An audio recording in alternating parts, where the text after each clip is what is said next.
I'm willing to share my story. I think I can do this, but how? Like, what does that look like? And so the question is, what sort of format or even structure works best when sharing your story? And do we have any tips that, we'd want to give somebody who wants to share their story to a friend or to their church? What does that look like? So I coach women for two different reasons when sharing all for sharing your story for the purpose of that, but really it's kind of two different purposes that women typically seek to share their story. The first one is to do it on a platform, to do it on a podcast, to do it on a whole church setting, to do it at the Stories Unveiled conference, those sorts of things. And then the other is just to be able to kind of put their thoughts together and know, what did you say, Nick? The narrative, the cohesive narrative. Yeah.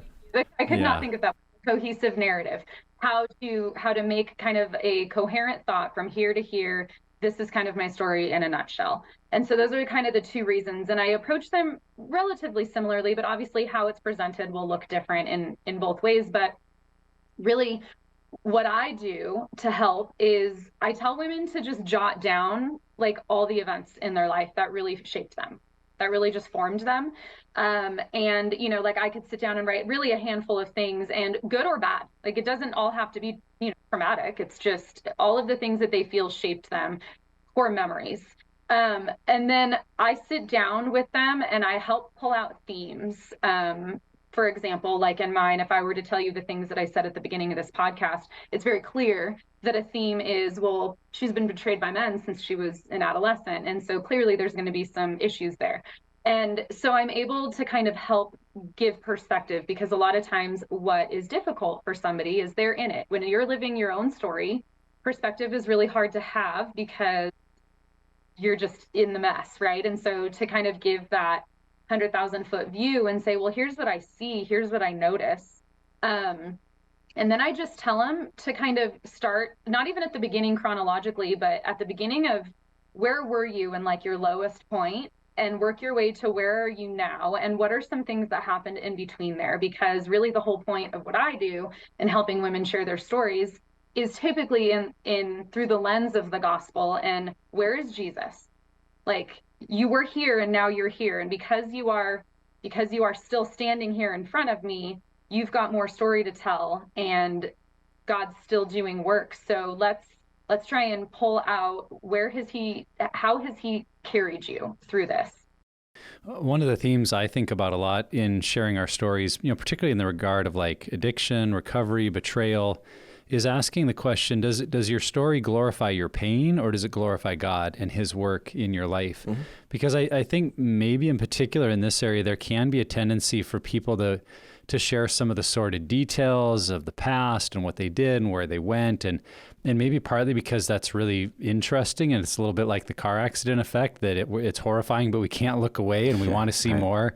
But then I hear these stories and it's like 85%, all this sordid background and detail. And then I met Jesus at a retreat and life is better since then. And you're like, well, what about like, so, all I'm left with is all these details of your past. Yeah. Really, I think it's more powerful to focus on what you were saying, Ashley. Where did I meet God? Where did I have an encounter with Christ? What started to create a change or a shift or a new awareness that is now leading to growth, and making sure I spend as much, if not more time on what's happening now. How am I growing? How am I changing? How am I seeking community? How am I trusting God in new ways? Because that's really the goal to me of the story, is not let me give you, the worst parts of my life so you're fascinated by it, but really let me speak encouragement to you by what I'm experiencing. And so I think maybe it was Bill Bright, who in the 80s and 90s was known for a lot of evangelism training in the church and had that simple pattern of like before Christ, meeting Christ, and after Christ. And this idea of give a brief understanding of what life was like before, and then clearly articulate and explain, how did you meet God? Where did that happen? Because I think a lot of people have questions if they're stuck in the before part.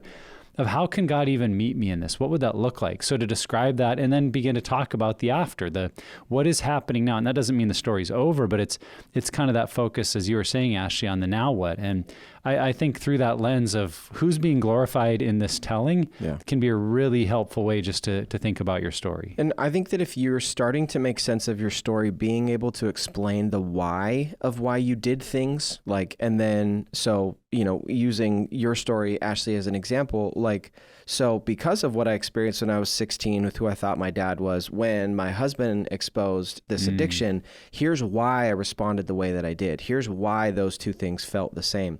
And so being able to make those bridging those gaps for people to see, because I think that a lot of people who haven't done this work, that's a risk you run, is that people are not able to make that jump and make that connection. And so being able to give people kind of those crumbs, those breadcrumbs along the way.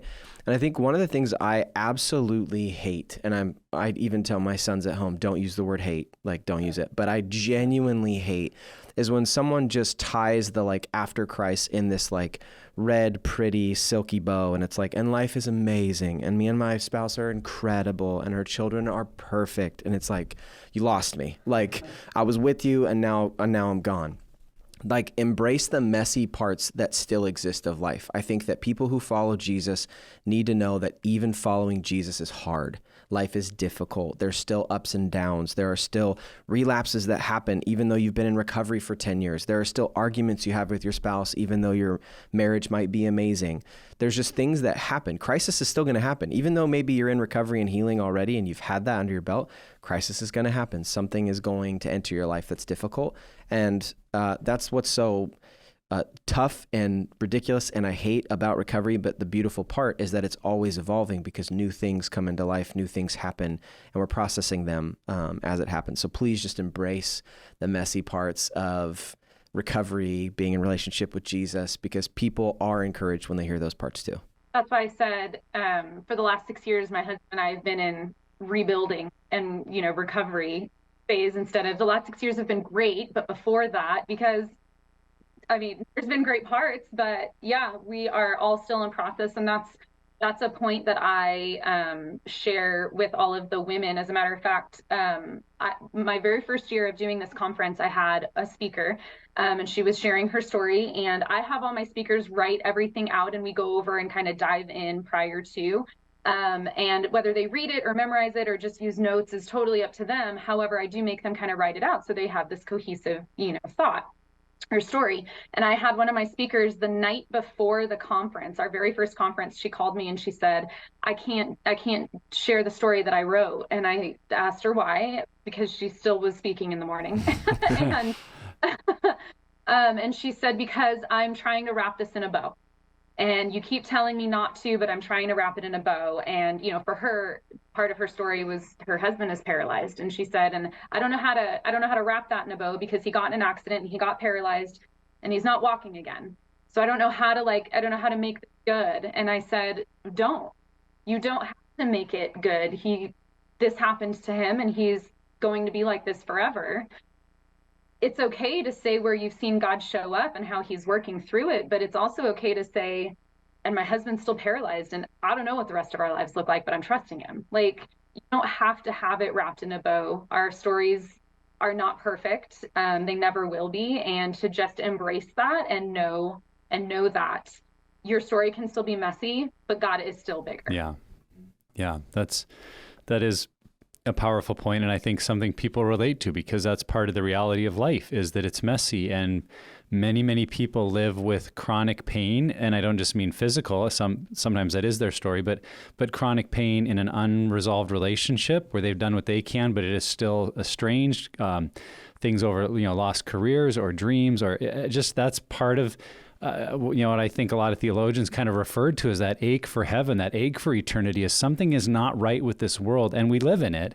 And so when we can tell people, and in the midst of that hardship or pain or suffering or difficulty or whatever I'm in, just like you said, Ashley, here's where God is faithful. Here's where I'm trusting him in new ways. That's powerful and people relate. And so